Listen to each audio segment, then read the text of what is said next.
Welcome back दोस्तों। आज का हमारा टॉपिक है दो चर वाले रैखिक समीकरण युग, जो कि हमारा सेकेंड लेक्चर होगा। फर्स्ट लेक्चर में हम लोगों ने पढ़ा था। अगर आप लोगों ने फर्स्ट लेक्चर नहीं देखा है तो सबसे पहले उसे पढ़ लें, क्योंकि उसमें सारी बेसिक्स इस चैप्टर का मैंने बताया है। उस चैप्टर को आप अच्छे से देख लो, उस लेक्चर को। उसके बाद ही आप इसे देखोगे तो और अच्छे से बातें समझ में आएगी। उसमें मैंने बताया है दो चर वाले रैखिक समीकरण किसे कहते हैं, दो चर वाले रैखिक समीकरण युग में क्या होती है, ठीक है। और दो चर रैखिक समीकरण का हल कितने प्रकार से हम लोग कर सकते हैं। आलेखीय विधि सीखे थे, आलेख कैसे खींचा जाता, आलेख मतलब ग्राफ कैसे बनाया जाता है। आज कल हम लोगों के पास क्या दिया हुआ था कि जैसे हमारे पास इक्वेशन दिया हुआ था उसका आलेख खींचना था। लेकिन आज क्या है, शाब्दिक प्रश्न, मतलब क्या है, न्यूमेरिकल क्वेश्चन है, ठीक है। न्यूमेरिकल क्वेश्चन मतलब क्या है, सम्स है हमारे पास कि आपको भाषा के रूप में दिया हुआ रहेगा, आपको उसको दो चर वाले रैखिक समीकरण के रूप में कन्वर्ट करना है, उसके बाद आलेख के थ्रू हल करना है। तो इतना काम करना है।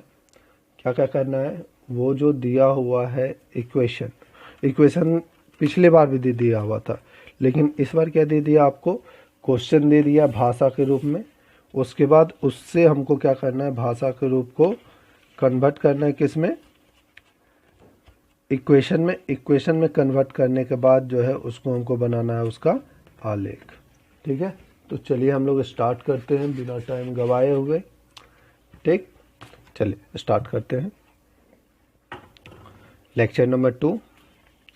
तो सीधे हम क्वेश्चन से ही शुरू करेंगे।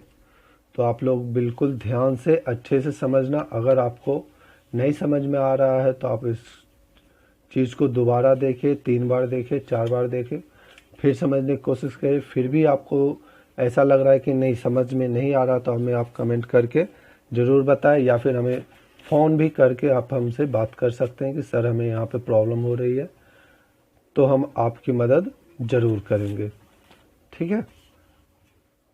चलिए शुरू करते हैं। तो सबसे पहला क्वेश्चन क्या है, तो सबसे पहला क्वेश्चन में बोल रहा है कि एक क्रिकेट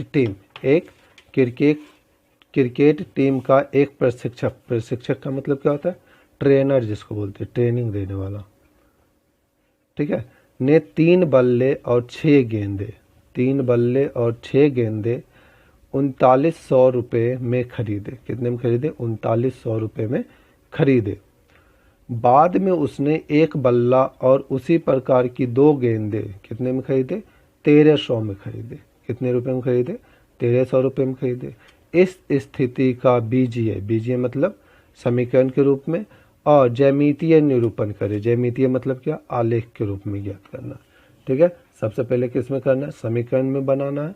उसके बाद ज्यामितीय मतलब क्या बताए थे, आलेख की। ज्यामितीय क्या होती है हम पिछले लेक्चर में समझा चुके हैं, आप जरूर उसको देखें। उसके बाद उसका मैं लिंक नीचे डिस्क्रिप्शन बॉक्स में दे दूंगा, ठीक है, और आप उसको देख लें, फिर वहाँ से समझ में आएगा ज्यामितीय रूप किस वक्त है, ठीक है। तो क्वेश्चन को जो दिया हुआ उसको हम सॉल्व करते हैं। तो क्या दिया हुआ देखते हैं, सॉल्यूशन। क्वेश्चन नंबर फर्स्ट क्या बोला कि एक क्रिकेट टीम का एक प्रशिक्षक ने 3 बल्ले और 6 गेंदे कितने में खरीदे हैं, 3900 रुपये में, यानी कि रुपया दिया हुआ है, ठीक है। तो माना एक बल्ला की कीमत इक्वल टू कितना, x रुपया, और एक गेंद की कीमत इक्वल टू y रुपया, ठीक है। तो प्रश्न में क्या बोला है, तो 3 बल्ले, तो 3 बल्ले की कीमत कितनी हो जाएगी, 3 बल्ले की कीमत, तो एक बल्ले का कीमत x रुपया, तो 3 बल्ले की कीमत 3x रुपया। और गेंद कितने, 6 गेंदे, तो 6 गेंदों की कीमत तो कितनी हो जाएगी, 6y रुपया। बाद में उसने एक बल्ला, तो एक बल्ला का कीमत हमें पता है x रुपया, और उसी प्रकार की 2 गेंदे, तो 2 गेंदों की कीमत भी निकाल लेते हैं। 2 गेंदों की कीमत बराबर कितना हो जाएगा, एक गेंद का y है तो 2 गेंद का 2y रुपया। अब प्रश्न में क्या बोला, 3 बल्ले और 6 गेंदे, यानी 3 बल्ले और 6 गेंदों को मिलाएंगे तो कितना रुपया खर्च होगा, 3900, यानी कि 3x plus 6y equal to 3900। यहाँ से 3 कॉमन होकर बाहर की ओर आ जाएगी, तो यहाँ हो जाएगा 3 कॉमन, x प्लस यहाँ पर कितना हो जाएगा 2, 3 2 जा 6 इक्वल टू 3900। और यहाँ से कितना हो जाएगा, x plus 2y equal to 3900 divided by 3, 3 एकम 3, 3 3 जा 9, यानी कि x plus 2y equal to 1300। इसको समीकरण 1 बोल दिया। ठीक है, फिर क्या बोला, एक बल्ला और उसी प्रकार की 2 गेंदे की कीमत कितना है, 1300। एक बल्ला और उसी प्रकार की 2 गेंदे की कीमत कितनी है, 1300। देखिए को समझ में आ रहा है, 2 इक्वेशन एक जैसा, तो यहाँ से 2 इक्वेशन अगर एक जैसा हुआ तो कितना हल होगा, अपरिमित रूप से अनेक हल होगा, यानी कि अनंत हल होगा। और ग्राफ कैसे होगा, एक दूसरे पर ओवरलैप होगा। अगर आप पिछले लेक्चर नहीं देखे, पिछले लेक्चर में सारी बातें समझाए हैं, तो अगर हम इसका ग्राफ खींचेंगे तो कैसा बनेगा, ओवरलैप करेगा एक दूसरे पर। तो खींचते हैं, हम यहाँ पे खींच रहे हैं, आप उसको ग्राफ कॉपी पे खींच लोगे। ग्राफ कॉपी पे कैसे खींचा जाता है मैंने आपको सब बताया है। तो अब शुरू करते हैं। तो 0 यहाँ पे, तो उसके लिए हमें क्या करना पड़ता है, हल करना पड़ता है। तो पहले हल करते हैं, एक टेबल बनाते हैं, उसके बाद एक के लिए बनाएंगे तो दूसरे के लिए भी वही आएगा, है कि नहीं है। अगर वैल्यू अगर हम चेंज कर करके लिखें तो फिर अलग अलग वैल्यू आ जाएगी, लेकिन ग्राफ वहीं पे जाएगा। चलिए शुरू करते हैं। समीकरण 1 के लिए जब x इक्वल्स टू 0, अगर हम यहाँ से x निकाले तो 2y equals to 1300 minus x, and y निकालें तो डिवाइडेड बाई 2, यहाँ से ये 2 हट जाएगा। तो इसको इक्वेशन 1 मान लेते हैं। जब x की वैल्यू 0 रखेंगे तो y की वैल्यू कितनी होगी, 1300 माइनस 0/2 कैंसिल आउट होगा, कितना होगा, 650 रुपीज़। y की वैल्यू कितनी हो जाएगी, 650 रुपीज़, 650 रुपीज़। ना जब x का कुछ ऐसा वैल्यू जो कि कट जाए, तो x की वैल्यू अगर हम रखें 1300 रख देते, कितना रख देते हैं, 1300, तो y की वैल्यू कितनी हो जाएगी, 1300 माइनस 1300 डिवाइडेड बाय, तो अपने मन से कुछ भी रख सकते हैं, 0/2 यानी कि 0। एक ग्राफ ऐसा बन गया। इसके लिए अगर हम बनाएं x y, 0 रखे तो कितना आया, 650, 1300 रखे तो कितना आया, 0, ऐसा आ गया। ठीक है, अब अगले के लिए भी वही 0 और 1300 रख के इसको हम सॉल्व करेंगे और इस पर ड्रॉ करेंगे। तो ड्रॉ करने के बाद क्या होगा, तो हाईएस्ट कितना है, 650 लोएस्ट है और 1300, तो चलते 1300 तक, कितना कितना लेके चले, चलो 130 से चलते, 130, 260, 390 और कितना हो जाएगा, 520, 650। इक्वल लेना है, छोटा बड़ा नहीं लेना है। दोनों के बीच का गैप कितना होना चाहिए, सेम होना चाहिए। कितना होना चाहिए, सेम होना चाहिए। और आगे बढ़ेंगे और आगे बढ़ेंगे, ये कहीं पे 1300 आ जाएगा। ठीक है, इधर भी चलते हैं, 130 प्लस में चलेगा, 260, 390, 520 और 650। चलिए x की वैल्यू कितनी, 0, x की वैल्यू 0, y की वैल्यू 650, 650 हो गया 0,650। उसी तरह x की वैल्यू कितना, 1300, यहाँ पर y की वैल्यू कितना, 0, तो ये कितना हुआ, 1300,0। ठीक है, अब इसको हम क्या करेंगे, स्केल की मदद से हम इसको खींच लेंगे। ठीक है, तो स्केल 1 सेकेंड,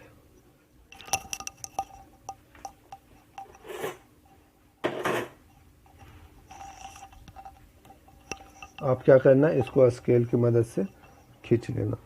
मैं डायरेक्ट खींच दे रहा हूँ अभी।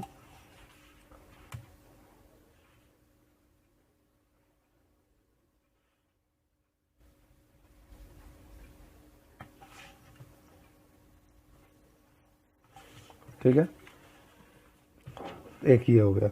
अगर हम दूसरा कुछ अदर वैल्यू लेकर दूसरा समीकरण को सॉल्व करें, यहाँ पे भी y की वैल्यू वही आएगी 1300 माइनस एक्स डिवाइडेड बाय 2, इसको सेकंड बोल देते हैं।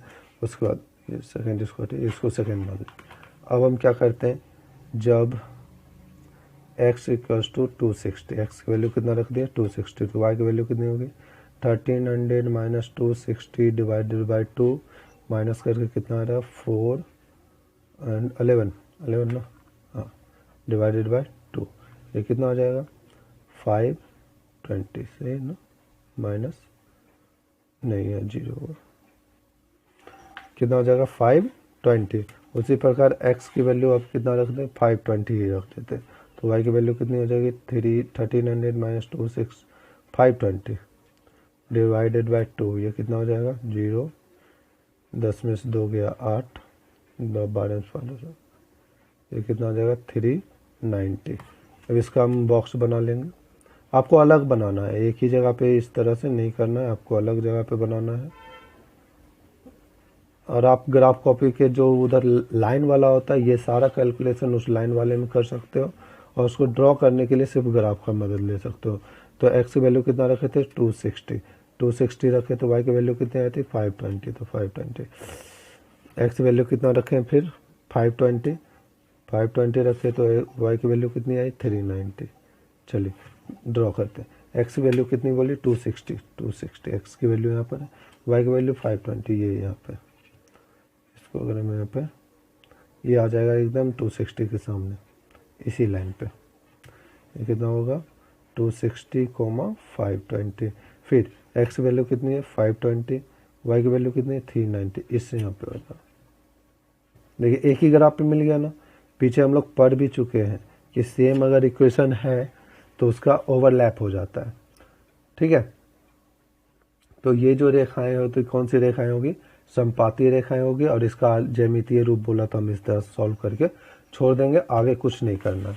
हमको ये नहीं पूछा है कि कितने रुपए खर्च पड़ेंगे, इन्हें नहीं होंगे, उस सब का टेंशन नहीं लेना। ज़्यादा से ज़्यादा क्या कर देंगे, इस सब का ये जो है इसका हम नेमिंग कर देंगे ABCD।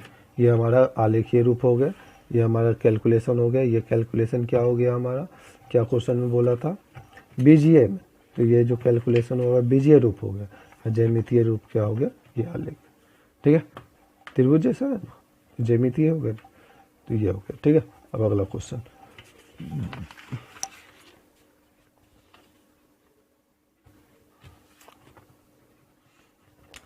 एक दिन 2 केजी सेब और 1 केजी अंगूर की कीमत कितना था 160 रुपये थी। एक महीने बाद, कितने दिन बाद, 1 महीने बाद 4 केजी सेब और 2 केजी अंगूर की कीमत कितनी होगी 300 रुपये होगी। इस स्थिति का बीजीय और ज्यामितीय निरूपण करें। बस वैसे ही करना, 1 केजी का पहले मान लेना है। चलिए मानते हैं, क्या मानेंगे, माना 1 केजी सेब की कीमत इक्वल्स टू x रुपया और 1 केजी अंगूर की कीमत इक्वल्स टू y रुपया। प्रश्न कितना दे दिया, 2 केजी सेब और 1 केजी अंगूर। तो 2 केजी सेब की कीमत, 2 केजी सेब की कीमत 1 केजी के x रुपया, तो 2 केजी का 2x रुपया। उसके बाद 1 केजी अंगूर की कीमत y रुपया, और 1 महीने के बाद 4 केजी सेब की कीमत बोला, 4 केजी सेब की कीमत, 1 केजी का x रुपया, तो 4 केजी का 4x रुपया। फिर 2 केजी, तो 2 केजी अंगूर, तो 1 केजी अंगूर की कीमत y रुपया, तो 2 केजी कीमत 2y रुपया। ठीक है, यहाँ तक समझ में आ रहा है। चलिए, अगर दिक्कत हो रही है तो आप हमें ज़रूर कमेंट करें, और हमें कॉल भी कर सकते हैं, और बेहिचक आप हमसे क्वेश्चन पूछ सकते हैं 24/7। तो अब प्रश्न से चलते हैं। प्रश्न से क्या बोला है कि 2 केजी सेब यानी कि 2x और 1 केजी अंगूर यानी कि y की कीमत कितनी है 160। तो यहाँ से y की वैल्यू निकाल लेते हैं एक ही साथ, 160 माइनस 2x, इक्वेशन फर्स्ट। उसके बाद फिर क्या बोला, 4 kg मतलब 4x, 2 kg यानी कि 2y इक्वल टू कितना 300। यहाँ से भी 2 पहले कॉमन ले लेते हैं, 2 कॉमन लेने के बाद हो जाएगा 2x plus Y equal to 300। तो 2x plus Y equal to 300/2। तो 2x plus Y equal to ये कितना हो जाएगा 150, तो ये होगा 150। यहाँ से भी y की वैल्यू निकाल दिए, 150 माइनस 2x, इक्वेशन सेकेंड। ठीक है, नीचे आलेख खींचेंगे, इसलिए इस साइड में आप ही कोना मत डालना, ठीक है ना, आप नया पेज यूज करना है आपको। आप इसको नोट्स जरूर कर लेना, इसका एग्जाम टाइम में बहुत काम आ जाएगा। तो समीकरण 1 के लिए, समीकरण 1 के लिए तो x कहाँ है समीकरण 1, तो x इक्वल टू कुछ भी रख दे, 0 रख दिए, तो y की वैल्यू कितनी आ जाएगी 160 माइनस 2 इंटू 0, तो कितना हो जाएगा 160। अब x की वैल्यू कितनी रख दें 1 2 3 4, ऐसा वैल्यू रखोगे लास्ट में 0 आ जाए। अगर हम 5 रख दें x इक्वल टू 5, तो y इक्वल टू कितने हो जाएगी 160 माइनस 2 इंटू 5। ये इसलिए कि कैलकुलेशन क्या हो जाएगी आसान हो जाएगी, 150 आ गया, टेंशन फ्री।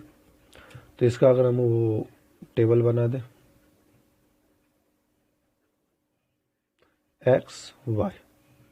x वैल्यू 0 रखे तो y की वैल्यू 160, x की वैल्यू 5 रखे तो y की वैल्यू 150। अब समीकरण 2 के लिए,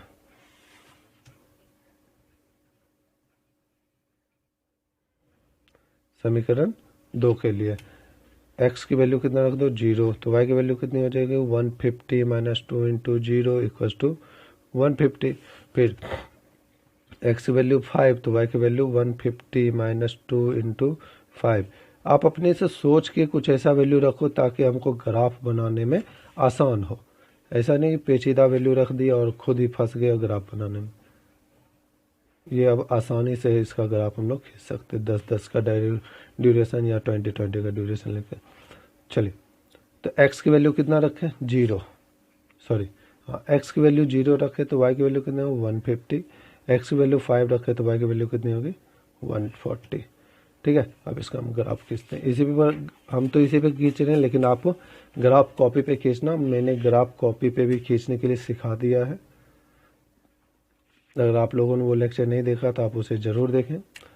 0 से शुरू करेंगे, कहाँ तक जाना 160 तक, तो गैप अगर 10-10 का लेंगे तो बहुत लंबा जाना पड़ेगा। तो सोचिए कुछ ऐसा है कि नहीं, 20-20 का ले लेते हैं क्या, 20-20 का मतलब हो गया यहाँ पे अगर 20 है, 0 से यहाँ 20 है तो कहीं बीच में 10 होगा, ये ध्यान में रखना है ना। छोटे छोटे लाइन करके, एक लाइन करके दो होगा, 4 6 8 10, इस तरह से 20 20 दूनी 40, 20 तिया 60, 20 चौके 80, 20 पच्चे 100, 20 छक्के 120, 20 सत्ते 140, 20 अठे 160। हाइएस्ट कितना है 160, उससे ज़्यादा जाने की जरूरत नहीं है। तो 150 कहाँ होगा आप लोग सोच के बताओ।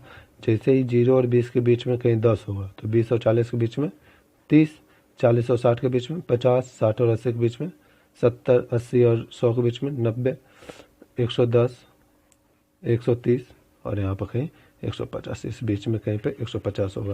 और इधर किधर जाना है, इधर भी 160 तक जाना है। चलिए 20 से शुरू करते हैं। 20 20 दूनी 40, ठीक है,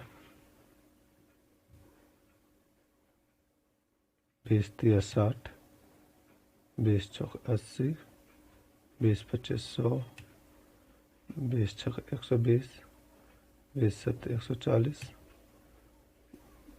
20 अठे 160। ठीक है, अब यहाँ पे 10 है तो इस दोनों के बीच में कहीं ना कहीं 5 होगा। ठीक है, ध्यान में रखें, थोड़ा सा ग्राफ हो अजीब सा बनेगा क्योंकि थोड़ा सा वो हो गया। चलिए देखते हैं।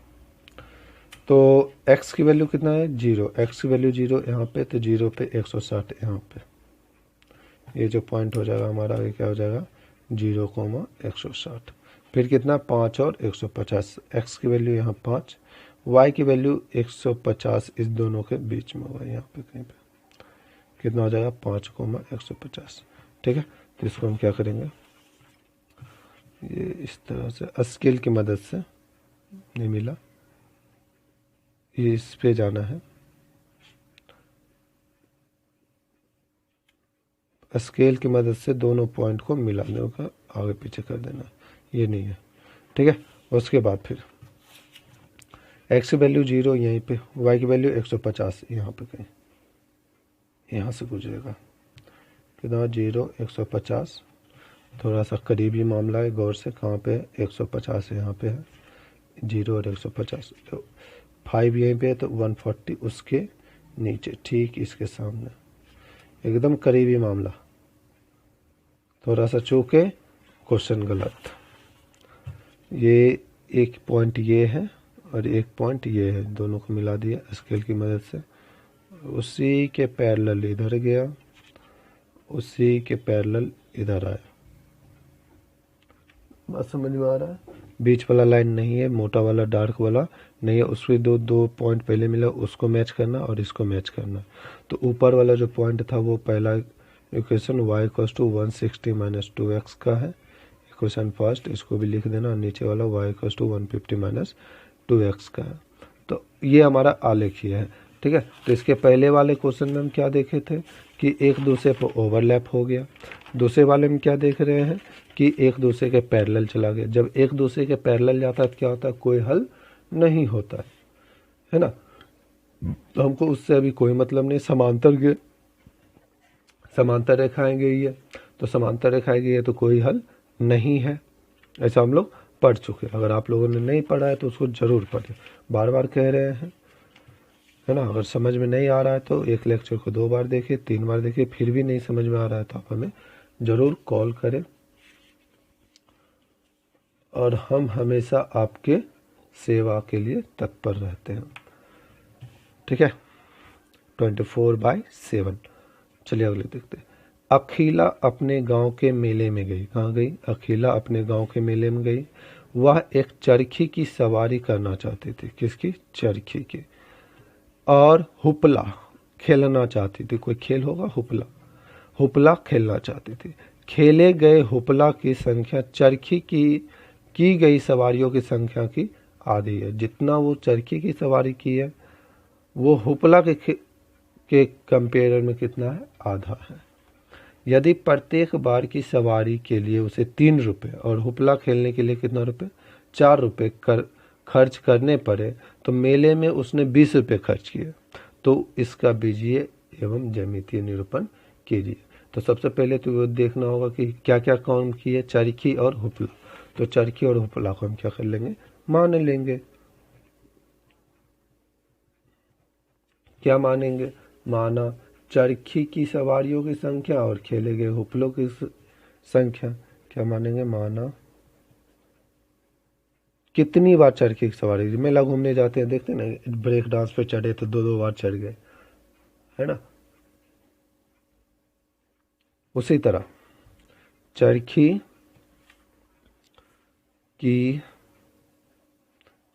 की सवारियों की संख्या।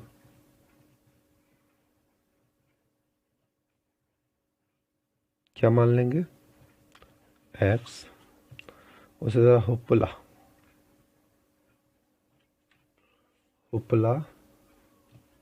खेले गए हुपला की संख्या, खेले गए हुपला की संख्या इक्वल्स टू y। इतना समझ में आया? किसको x माने, किसको y माने। अब क्या बोला क्वेश्चन में? खेले गए हुपला कितना? y की संख्या चरखी की संख्या की आधी है। तो चरखी की संख्या क्या है? x की आधी की मतलब क्या? गुना। चरखी की संख्या क्या है? x की आधी की मतलब क्या? गुना। आधी मतलब क्या? 1/2। कौन है? हुपला। हुपला कौन है? y। यानी कि y जो है हुपला की संख्या वो चरखी की संख्या की क्या है? आधी है। तो y = x/2 एक इक्वेशन हमारे पास बन गया। यहाँ तक समझ में आया? ठीक है, तोड़ने की जरूरत नहीं है, उसको रहने दे। फिर प्रत्येक बार की सवारी के लिए उसने 3 रुपये, एक चरखे की सवारी की संख्या कितनी है, एक्स है, एक्स बार वो चढ़ी, एक बार में 3 रुपया दे रही तो एक्स बार में 3x, और हुपला y तो 4y, है ना। तो ये सब प्रश्न से था, अपने मन से था क्या, नहीं प्रश्न से, तो यहाँ लिखना होगा। तो क्या बोला है, प्रत्येक बार सवारी, कितने बार सवारी की थी, एक्स बार, हर एक बार कितना दे रही है, 3 रुपया, तो 3 से गुना कर देंगे। हर बार कितना रुपये दे रही है, 3 रुपये, अगर एक बार चढ़ती तो 3 रुपया, 2 बार चढ़ती थी 3 गुने 2, 3 बार चढ़ती, 3 गुने 3 4 बार चढ़ती, 3 गुने 4 5 बार चढ़ती, 3 गुने 5, उसी तरह एक्स बार चढ़ी तो 3 गुने x यानी 3x। ठीक है। अब हुपला के लिए, हुपला कितना संख्या, y, हुपला खेलने के लिए 4 रुपये खर्च करने पड़े, कितने बार खेली है, y बार, तो एक बार में 4 रुपये, तो y बार में 4y इक्वल्स टू कितना खर्च किए, 40। तो यहाँ पर 4y इक्वल्स टू कितना हो जाएगा, 20 माइनस 3x, तो y इक्वल्स टू कितना हो जाएगा, 20 माइनस 3x/4। ये हमारा क्या था, बीजीय रूप हो गया। अब इसको हमको ज्यामितीय रूप में लाना है। ज्यामितीय रूप में लाने के लिए सबसे पहले हमको बॉक्स बनाना होगा। तो समीकरण के लिए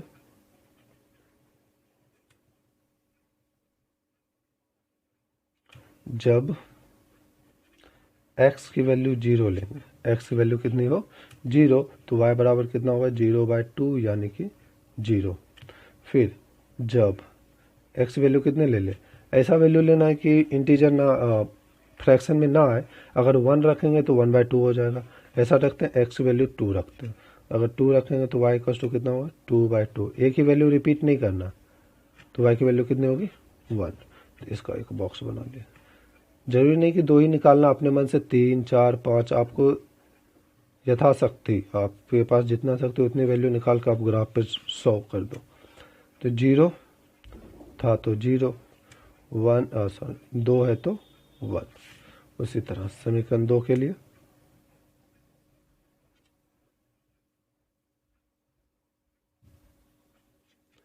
जब x इक्वल्स टू 0, तो y इक्वल्स टू कितना होगा, 20 minus 3 into 0 divided by 4, 20 minus 0 divided by 4, 20 में से 0 गया 20/4, 4×5 = 20, यानी कि y बराबर 5।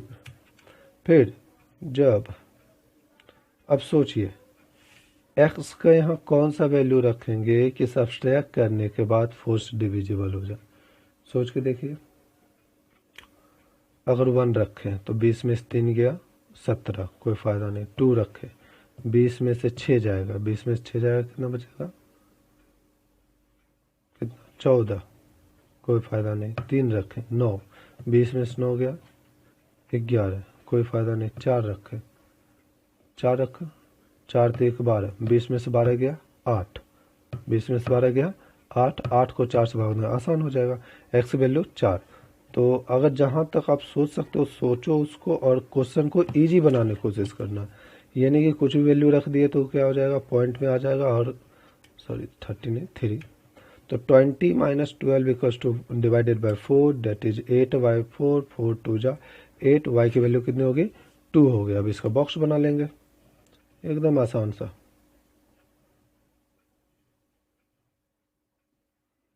x की वैल्यू कितना रखे थे, 0, तो y की वैल्यू कितनी आई थी, 5, x की वैल्यू कितनी रखे, 4, y की वैल्यू कितनी आई, 2। ठीक है, चलिए अब शुरू करते हैं ग्राफ।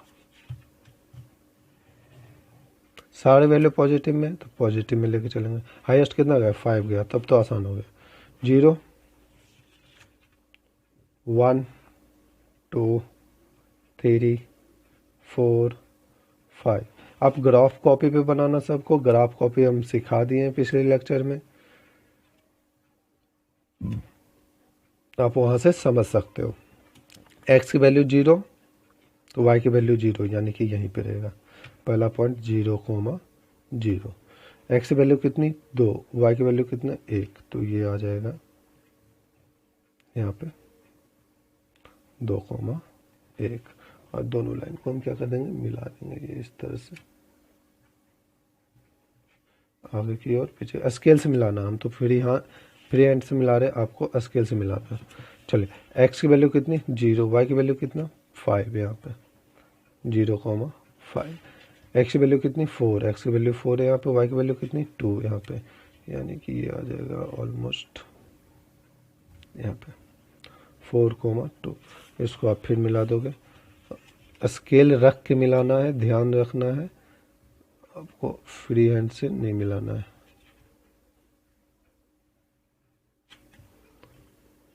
अब तो जादू हो गया, दोनों ग्राफ एक दूसरे को काट दिया, दोनों लाइन। ये जहाँ पे काटा ये होगा हमारा प्रतिच्छेदी रेखा, यानी कि पीछे हम जितना भी पढ़े हैं वो सारी बातें यहाँ पे हमको रिपीट हो गई। ये हमारा क्या था, आलेखीय विधि, ज्यामितीय रूप। पहला इक्वेशन किसके लिए था, पहला इक्वेशन क्या है, y equals to X by two. कौन सा ग्राफ पहला के लिए, ये। तो y equals to X by two का मतलब हो गया, अगर हम यहाँ पे देखें इसको सॉल्व करें तो 2y इक्वल्स टू एक्स, तो x minus 2y equals to 0 के लिए ग्राफ बन जाएगा, है कि नहीं। ये ग्राफ किसके लिए, x minus 2y equals to 0 के लिए,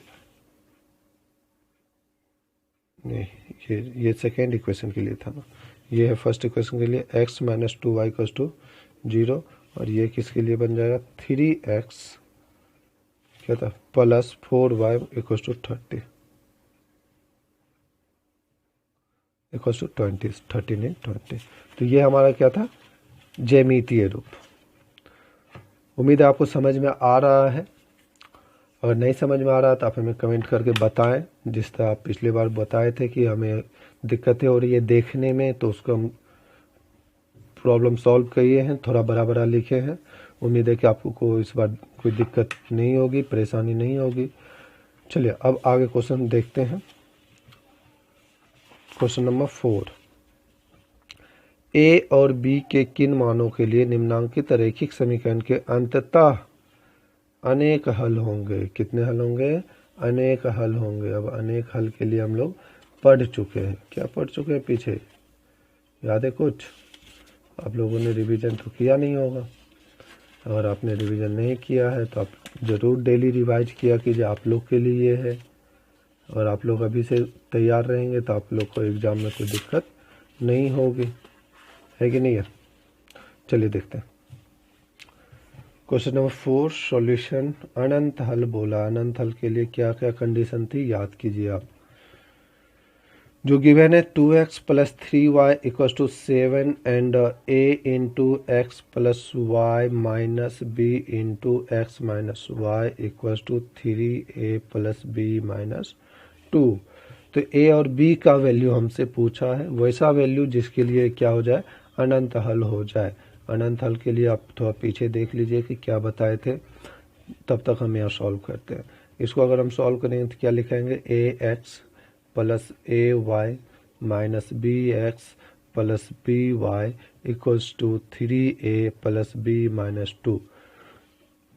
कोई दिक्कत, बस मल्टीप्लाई कर दिए।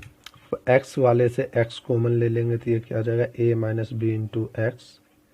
वाई वाले से वाई कॉमन ले लेंगे तो इधर कौन बचेगा, a plus b into y equals to 3a plus B minus 2। Equation first, equation second.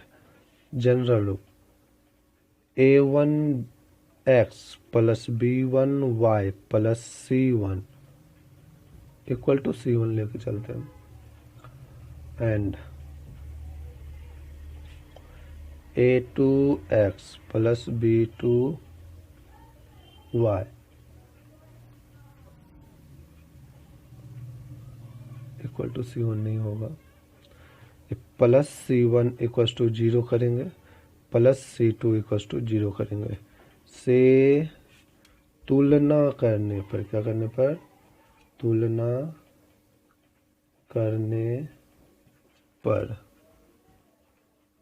क्या करने पर, तुलना करने पर a1 प्लस b, रैखिक समीकरण युग्म दे दिया नहीं। युग्म के लिए हम क्या बताए थे कि a1 plus b1 equal to c1 होता है। कितना होता है, इक्वल टू c2 हो जाएगा, इक्वल टू c1 होगा। क्या होगा, इक्वल टू c1 और इक्वल टू। तो अगर तुलना करेंगे तो a1 की वैल्यू कितनी हो जाएगी 2, b1 की वैल्यू कितनी हो जाएगी 3 और c1 की वैल्यू कितनी होगी 7। उसी तरह A2 की वैल्यू कितनी हो जाएगी, A माइनस बी। B2 की वैल्यू कितनी हो जाएगी, A प्लस बी।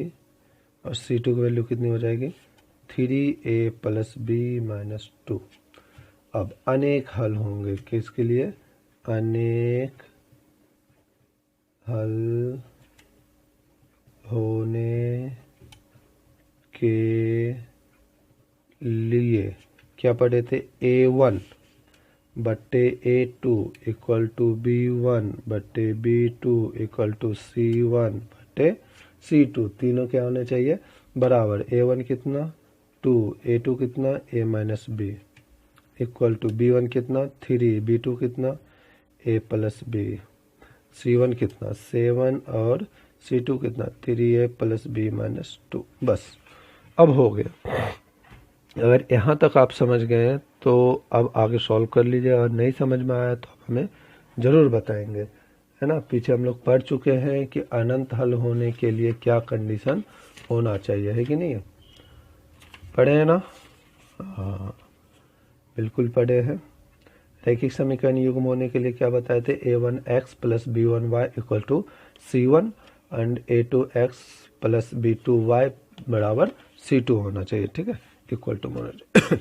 अब हम क्या करते हैं, ये दोनों को इक्वल करेंगे। जब ये दोनों को क्रॉस मल्टीप्लिकेशन करेंगे तो इधर कितना हो जाएगा, 2 इंटू A प्लस बी, इधर कितना होगा 3 इंटू A माइनस बी। जैसे इसको सॉल्व करेंगे 2A plus 2B equals to 3A minus 3B। अब सॉल्व करोगे, सॉल्व किया जाए।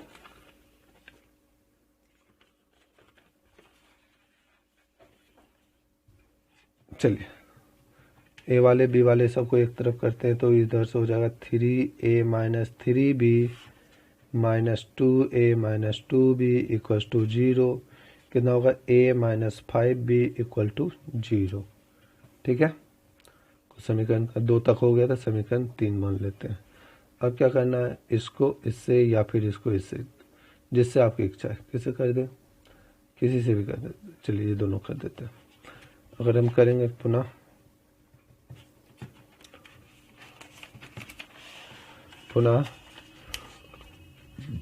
3 into 3A plus B minus 2 equals to 7 into A plus B.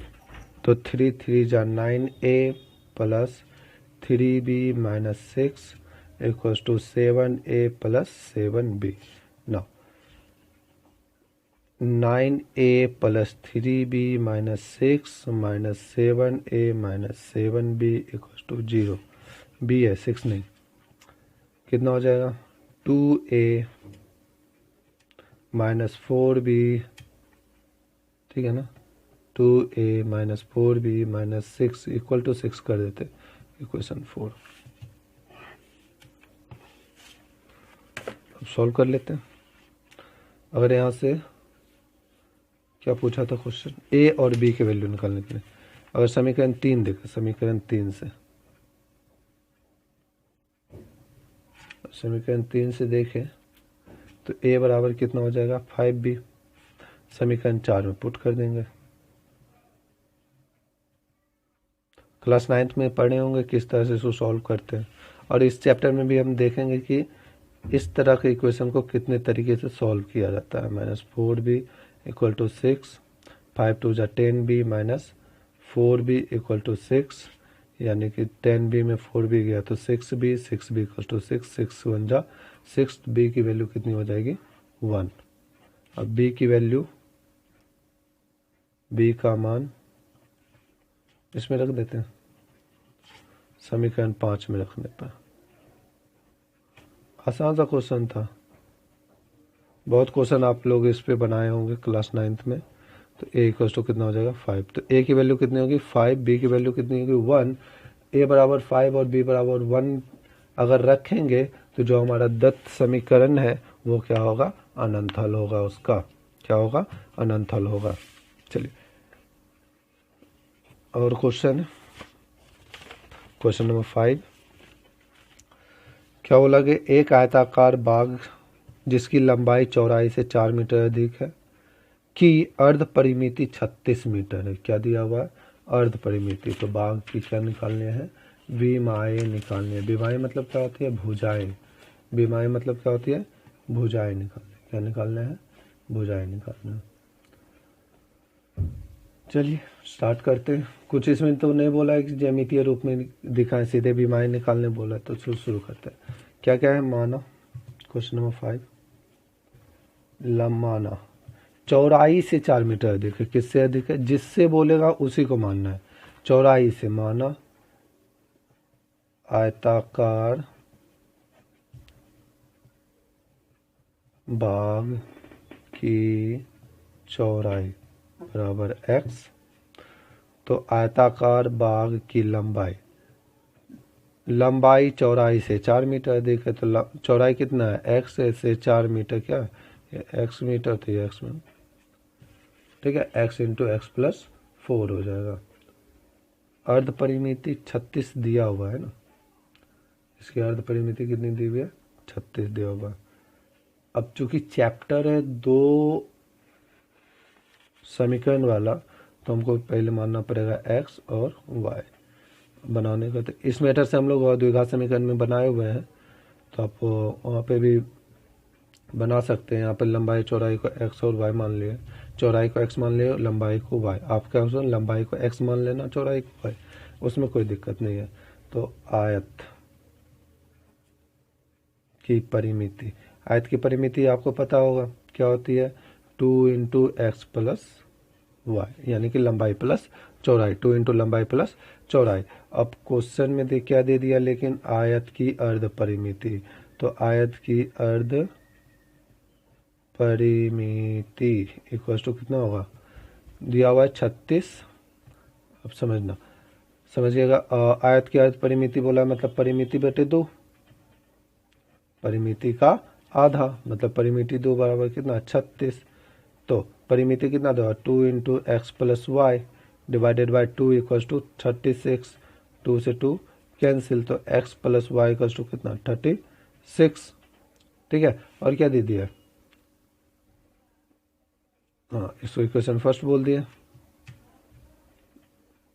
ठीक है, या इसको इक्वेशन फर्स्ट ना बोल के x की वैल्यू निकाल लेते, 36 माइनस वाई, इसको 1 बोल देते। अब फिर प्रश्न से, लंबाई चौड़ाई से 4 मीटर अधिक, तो लंबाई कितनी है? y है, चौड़ाई कितनी है? x प्लस 4 है। तो x की वैल्यू हमको निकाल चुके हैं, y इक्वल टू कितना हो जाएगा? 36 माइनस वाई प्लस 4। तो इधर आने पे y माइनस में था, इधर आने पे प्लस, और इधर 36 प्लस 4 40। 2y इक्वल टू कितना? 40। तो y इक्वल टू कितना? 40 बाई 2, 2 20 जा 40, तो y की वैल्यू कितना? 20 मीटर। तो x की वैल्यू कितनी हो जाएगी? तो x इक्वल टू कितना है? 36 माइनस वाई, है ना, तो 36 माइनस 20 मतलब 16 मीटर। तो विमाएँ बोला है, तो यानी कि लंबाई, लंबाई बराबर क्या माने थे?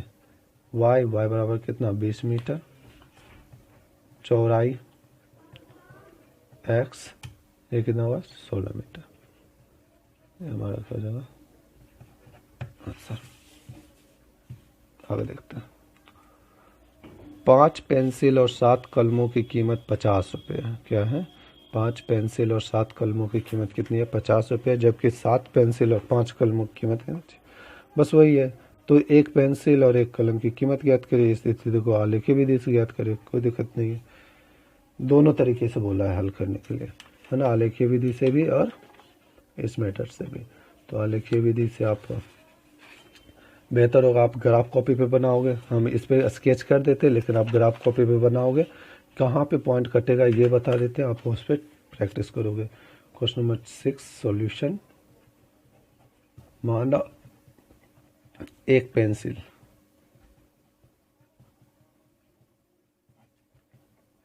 एक पेंसिल की कीमत कितना? 100 रुपया। एक कलम की कीमत कितनी? आप सबको पता है, 2.5 रुपया। तो 5 पेंसिल की कीमत कितनी?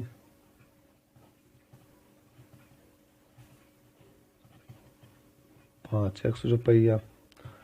और 7 कलमों की कीमत कितनी? एगो का तो y, तो 7 का 7 y रुपया। फिर 7 पेंसिलों की कीमत कितनी? एक का x, तो 7 का 7x। उसके बाद 5 कलमों की कीमत का, बहुत कंफ्यूज करने के लिए क्वेश्चन दिया, एक ही बात को घुमाऊंगा, 5y रुपया। चलिए अब शुरू करते हैं। तो प्रश्न से क्या बोला है? 5 पेंसिल 7 कलम, 5 पेंसिल 7 कलम का दाम 50 रुपया। तो 5 पेंसिल की कीमत कितना है? 5x। 7 कलम का दाम कितना? 7y, कितना? 50 रुपया। तो 7y का स्टो कितना होगा? 50 माइनस 5x। वाई बराबर कितना? 50 माइनस 5x बटे 7। Question first. पुनः 7 पेंसिल यानी कि 7x और 5 कलम की कीमत कितना दे दिया? 46 रुपया। तो 5y का स्टो कितना हो जाएगा? 46 माइनस 7x। तो y का स्टो कितना? 46 माइनस 7x बाय 5। यहाँ तक कोई दिक्कत? यहाँ तक कोई दिक्कत नहीं। ऐसा समीकरण 2 बोल दें, समीकरण 2 बोल दिया। अब इसका क्या कर देंगे? आलेख विधि से निकाल देंगे आसान से। चलिए शुरू करते हैं। तो बॉक्स बनाने की कोशिश शुरू। समीकरण 1 के लिए, समीकरण 1 के लिए, समीकरण 1 के लिए क्या है? जब x इक्वल टू, अब सोच के बताइए, 50 में कितना घटेगा कि 7 से पूरी डिवाइड हो जाए? तो अगर 1 रखे, 50 में 5 गया 45, नहीं कटेगा। 2 रखे, 50 में 10 गया 40, नहीं कटेगा। 3 रखे, 50 में 15 गया, कितना बचेगा? 35। यानी कि x की वैल्यू, पहली वैल्यू 3 रखते हैं, 3 रख दिए तो y बराबर कितना होगा? 50 माइनस 5 गुने 3 डिवाइडेड बाय 7, यानी कि 50 माइनस 15 बटे 7, यानी कि 35 बटे 7, 7 बचे 35। ये तो मिल गया। फिर जब x बराबर 3 तक पहुंच गए थे, 3 अब नहीं रख पाएंगे, 4, 20, 50 में से 20 गया 30, नहीं हो गया। 5, 25, 25 नहीं।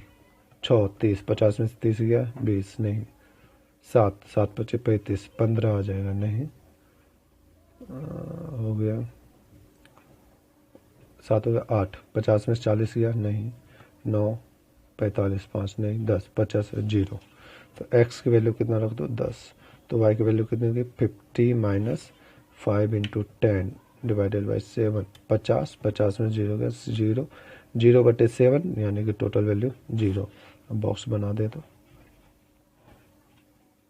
कम से कम 2 वैल्यू निकाल के आप क्या कर सकते हो? ग्राफ पे शो कर सकते हो। x वैल्यू कितना लिए थे? 3, तो वैल्यू कितनी है? 5। 10 लिए तो 0। समीकरण 2 के लिए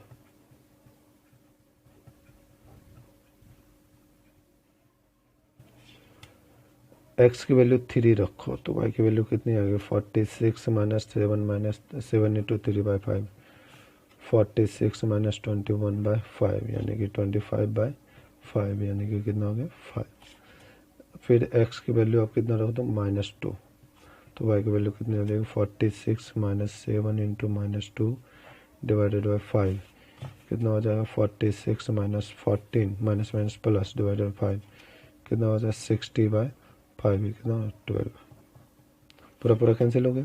अब ग्राफ बनाने में आसान होगा। x और y, x वैल्यू कितनी? 3, y की वैल्यू 5, x वैल्यू कितनी? -2, तो y की वैल्यू 12। ठीक है, यहाँ तक पहुँचे ना। ग्राफ ड्रॉ करते हैं।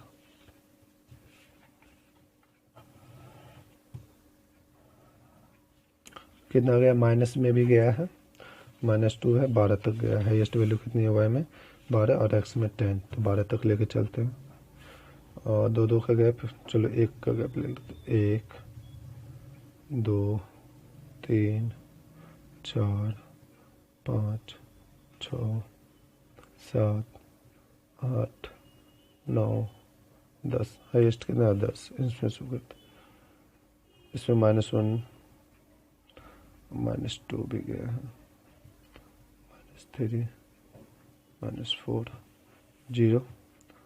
1 2 3 4 5 6 7 8 9 10 11 और ये 12। ठीक है ना, ग्राफ ड्रॉ करें। एक्स वैल्यू कितना 3 पे 5, एक्स की वैल्यू 3, वाई की वैल्यू 5, ये यहाँ हो गया 3,5। एक्स वैल्यू 10, ये 0, एक्स वैल्यू 10, वाई की वैल्यू 0, यहीं पे रह जाएगा। दोनों को क्या कर देना, स्केल की मदद से, हाथ से नहीं, मैं बना दे रहा हूँ लेकिन आपको हाथ से नहीं करना, स्केल की मदद से।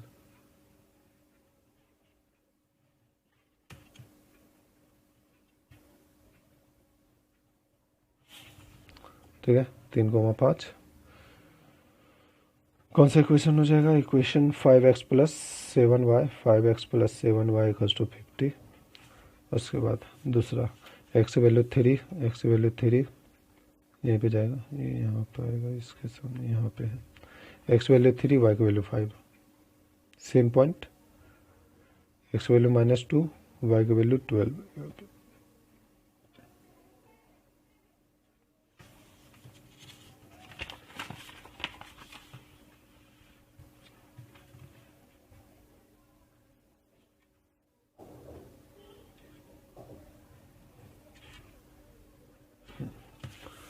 अब ये आ गया 3,5 किसके लिए, 7x y equals to 7x plus 5y equals to 46 के लिए, किसके लिए है, 7x 5y प्लस 46 के लिए। अब समझने वाली बात है, क्या पूछा था, पेंसिल की कीमत पूछी थी पुलिस कि आलेखीय विधि से हल करें, है ना, वो भी कीमत पूछा था आलेखीय विधि से। आलेखीय विधि में हम क्या देखे थे कि दोनों को एक जगह काटा, कौन से पॉइंट पे, 3 और 5, तो 3 और 5 हमारा क्या बन गया, कोऑर्डिनेट बन गया। कोई पॉइंट नाम ए रख देते, ए रख देते, तो हमको पता है कि जो भी पॉइंट होता है वो किसके रूप में होता है, एक्स कोमा वाई के रूप में। तो हम जो पेंसिल की कीमत कितना माने, एक्स, तो पेंसिल की कीमत कितनी हो जाएगी, अतः पेंसिल की कीमत equals to x equals to 3 रुपया, कलम की कीमत बराबर वाई मतलब 5 रुपया। ठीक है, ये दोनों का आंसर हो जाएगा। अब आगे मैं कुछ क्वेश्चन आप लोग के लिए प्रैक्टिस क्वेश्चन दिया हूँ, तो पीछे जो भी आप पढ़े हो कि कौन सा आलेखीय विधि से कब अद्वितीय हल होगा, कब अनंत हल होगा, कब कोई हल नहीं होगा, सारे मेथड में बता चुका हूँ पिछले लेक्चर में। तो उस का यूज करके आपको बताना और आलेख भी खींचना, आलेख खींचने के लिए भी बताएं। हल अद्वितीय हो तो अद्वितीय हल के लिए क्या बताए थे, a1 बटे a2 not equal to b1 बटे b2। तो वहाँ से उसका यूज करके आप ये पता करना है कि अद्वितीय हल है या नहीं, है ना। समीकरण निकाय का हल अद्वितीय हो, अगर हो तो इन्हें आलेख विधि से हल करें, अगर नहीं है तो हल करने की ज़रूरत नहीं है। बात समझ में आ रहा, अगर हो तो आलेख से सॉल्व करें, अगर नहीं है तो ज़रूरत नहीं है। दूसरा ए और बी, अभी जो क्वेश्चन नंबर 4 या कौन सा क्वेश्चन था, क्वेश्चन नंबर 4 जो बताया उस सेम क्वेश्चन, ए और बी का मान ज्ञात करें, निम्नलिखित में अनंत हल हो, है ना। ए और बी बोल के के और एक्स दिया हुआ है, मतलब के का भी वैल्यू निकाल लो और यहाँ पर ए और बी का वैल्यू निकाल लो। इस क्वेश्चन के लिए क्वेश्चन बनाए थे और भी कुछ एक्स्ट्रा दे दिए हैं। तो के की वैल्यू के लिए और ए और बी दोनों के लिए क्या करना है, अनंत हल के लिए निकालना है। ए के किस मान के लिए, निकाय के लिए कोई हल नहीं है। कोई हल नहीं के लिए क्या बताए थे, a1 बटे a2 इक्वल टू b1 बटे b2 not equal to c1 बटे c2, तो कोई हल नहीं होगा। ठीक है, उसके बाद तीसरा क्या बताए थे,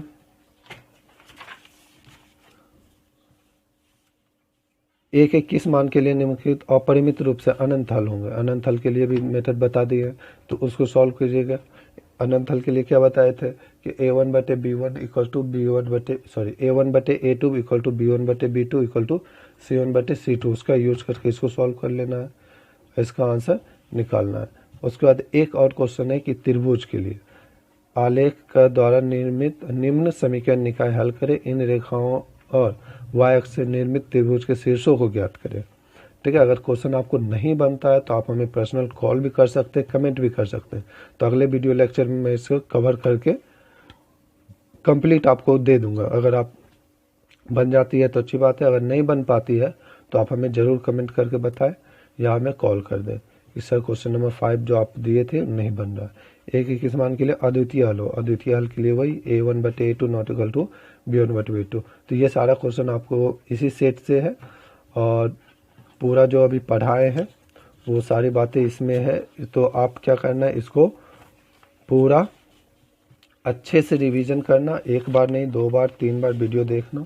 अगर फिर भी समझ में नहीं आता है तो आप हमें ज़रूर कॉल करें, मैसेज करें, कमेंट करें, हमारे व्हाट्सएप लिंक से व्हाट्सएप करें, हमारे नंबर पे व्हाट्सएप करें, तो आपको हम पूरा तरीके से हेल्प करेंगे। आप कभी भी 24/7 कभी भी आप कॉल कर सकते हैं, उसके लिए कोई दिक्कत नहीं। आपकी सेवा के लिए हम हमेशा तैयार रहेंगे। धन्यवाद।